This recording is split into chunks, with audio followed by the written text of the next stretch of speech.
안녕하세요, 태양나입니다. 오늘은요, 제가 난초에 대해서 왜 난초가 다른 식물에 비해서 경제적인 여러 관점으로 뭐가 더 나은지, 뭐가 더 장점인지 간략하게 제가 조사한 것들과요, 제가 평소에 생각했던 것들을 간단하게 소개시켜 드리려고 합니다.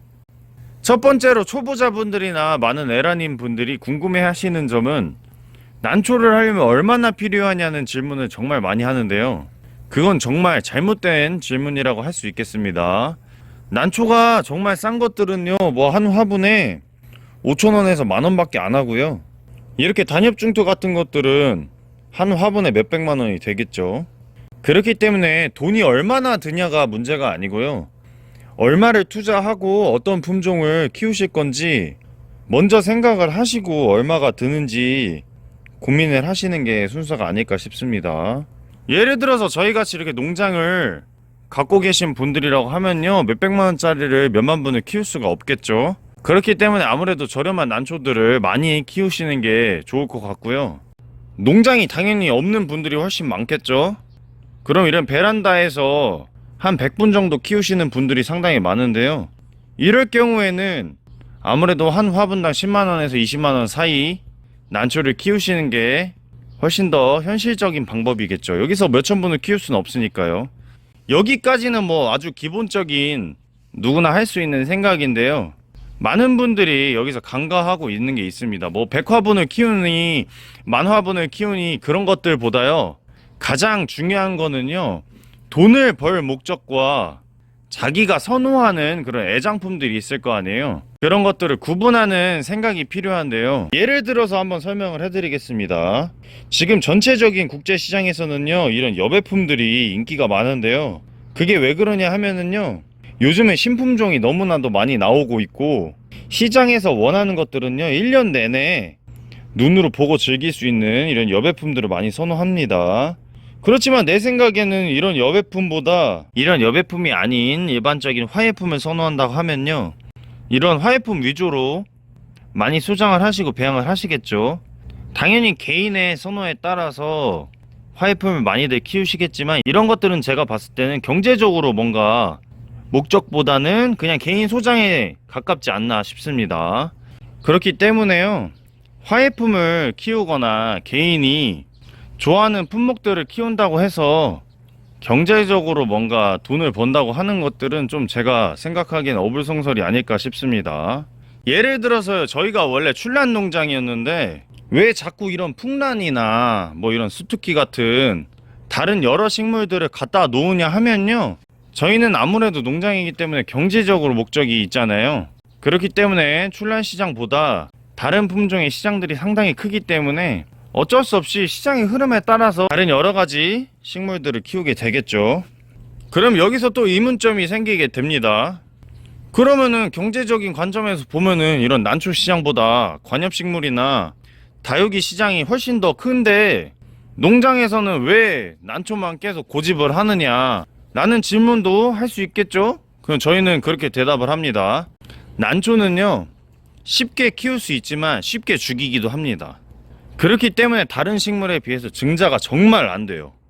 예를 들어서 1월 달에 관엽식물 한 장을 들여오면요, 지금 6월이잖아요. 지금 잘 키우는 인큐베이터나 진짜 전문가들은요 5달이면 10장도 만들어냅니다. 10배를 키울 수가 있는 건데요, 난초는 제 생각에는 진짜 초보자들이 못 키워도 일모작, 진짜 전문가들이 진짜 뭐 가온을 때리고 잘 해도 3모작이 한계라고 보는데요, 일반인 에라님 분들과 이런 농장에서 저희는 가온을 물론 안 하지만 다른 농장에선 가온을 하는 농장도 있겠죠. 물론 그 차이가 최대 3배를 넘지가 않는 건데요, 다른 다육이나 관엽식물 같은 것도 전문가들 보면요, 일반인들과 거의 10배 이상 차이가 나는 그런 현상을 보게 됩니다.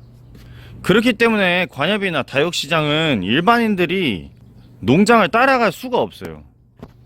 그렇지만 난초는 일반인들이 그래도 요즘은 배양 기술이 너무나도 다 늘었기 때문에 1년에 2모작 정도는 한다고 보거든요.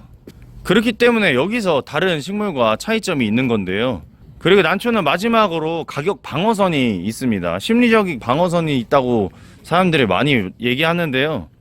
20년 전에 예를 들겠습니다. 2000년대 초반. 그때 양재만 가도 속매가 촉당 2, 3만원 정도 했는데요. 지금 속매 얼마에 파는지 아시나요? 속매 아무리 싸게 팔아도 촉당 6, 7천원에 팝니다. 세상에 어느 식물이 이렇게 20년이 지났는데 감가가 3배밖에 안 되는 그런 식물이 어디 있겠어요. 20년이 지났는데 이렇게 적게 떨어지는 식물이 어디 있겠습니까? 그렇기 때문에 난초를 하는 거예요. 뭐 얘를 속매만 들었겠지만 속매 말고도 난초는 최대 가격이 있지만 최소 가격은 거의 정해져 있다고 보시면 됩니다. 한 촉에 10,000원 정도인데요. 태극선은 제가 3년 전에도 3만원에 팔았고요. 지금도 상작은 3만원에 팔아요. 여기서 제가 아까 말했던 것과 동일한 얘기를 할 수 있겠는데요. 좋은 품종을 사게 되면요, 시장에서 당연히 원하게 되고요, 시장에서 원하게 되면은 가격이 절대 떨어지지가 않습니다. 그렇기 때문에 자기가 좋아하는 것보다는요, 시장이 선호하는 그런 품종들을 키우시는 게 훨씬 더 좋습니다. 시장에서 원하는 것들이 뭐겠어요? 점점 더 작은 것들을 많이 찾고요, 향기가 나는 것들 위주로 찾게 되는데, 한국 출란에서는 아주 보기 힘든 그런 특징들이겠죠. 그렇기 때문에 이렇게 육종품에 대해서 의존할 수밖에 없는데요. 육종품이 출란 시장을 망친다고 많이 말하시는데요. 그건 정말 잘못된 생각이거든요. 하나만 보고요, 여러 가지는 보지 못하는 분들이 많이 하시는 말들인데, 이런 육종품 때문에 많이들 유입이 되고요, 훨씬 더 출란 시장의 파이가 훨씬 더 커진다고 생각을 하거든요. 지금 풍란 시장이나 뭐 다육이, 관엽, 바닐라 모든 지금 식물들이 육종품을 필수로 하고 있고요. 신품종에 대해서 엄청 관대한데, 이 출란하시는 분들이나 난초하시는 분들은 조금 시장에 대해서 조금 파악을 잘못하고 계신 건 아닌가 싶습니다. 제가 오랜만에 판매 영상보다는 이런 얘기를 해드렸는데요. 아무래도 여름이라서 이렇게 판매하는 영상보다는 제가 그래도 평소에 교육하는 그런 내용 위주로 짧게 얘기를 해드릴까 합니다. 그럼 지금까지 시청해주셔서 감사드리고요. 농장 놀러오시면 여러가지 얘기 들으실 수 있으니까 놀러오셔서 구경하고 가셔도 좋을 것 같습니다. 그럼 다음에 봐요. 안녕.